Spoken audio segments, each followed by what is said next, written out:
I want to give you an example of the sort of thing that we do in Dreamcraft, which is the art of using your dreams to illuminate the defining themes of your life, to decode their cryptic wisdom, to deepen into your own soul, your own life purpose, and to help you make major and minor decisions as you go through your life.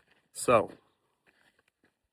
in my dream last night, I am organizing all my stuff, ready to go on a trip. Very similar to real life, but I'm sort of scrambling around, trying to collect all my items. And a former partner of mine is trying to settle a debt.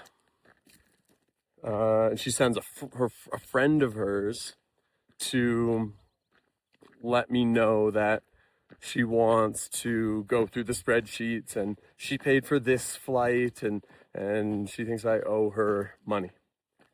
So there's a couple ways I'm working with this. One is to tune into the feeling. I'm less interested in the specific characters or circumstances initially. That can be worked with in a secondary way. But what I'm really tuning into is the feeling tone, and what experience is my dream ego having? What's the emotional atmosphere in the dream? And what I am aware of is it's this quality of being burdened, of it feeling unfair, and too much is being asked of me, and oh, woe is me, and there's then a hint of like frustration or aggression or impatience that comes with it. And these are indicators of the archetype we know as the petty tyrant.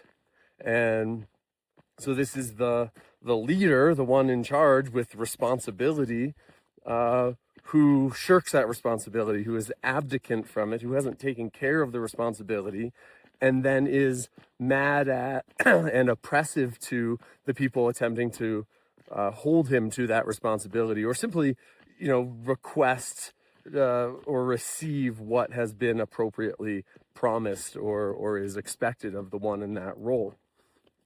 And so on my walk this morning, I set out, and the first step is to cross the threshold, to take a moment of meditation and tune in and connect with the one I know as the dream maker, and let him know that, okay, I'm stepping out of middle world waking reality time into the underworld, the other world of the dream realm.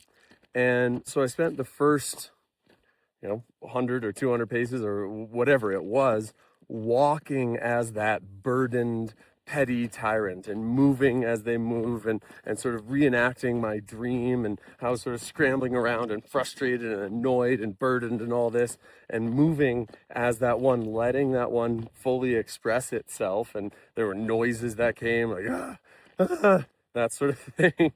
And then I called up the healthy antidote to that archetype, which is the nurturing, generative adult, the benevolent king, who is capable of holding the weight of responsibility, and whose response is generosity and calm and capacity.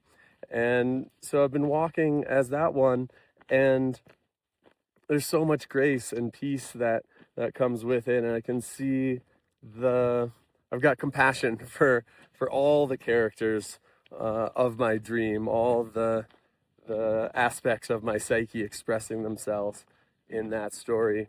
And so without going too much into the story of this partner in real life and the actual reality of the lack of closure or whatever it is, there's a part of me, is where we use dream work as internal parts work. So there's a part of me that feels neglected, that feels like they haven't gotten their due, their attention, that there's a debt that they are owed. And there's another part of me that resents that part, that is frustrated with that part and doesn't think they're owed anything, and how dare they. And so I'm about to go back to camp here and do some journaling. And this journal practice is the mandorla journaling practice, where I get different colored pens, and I will write out the conversation that happens between these two.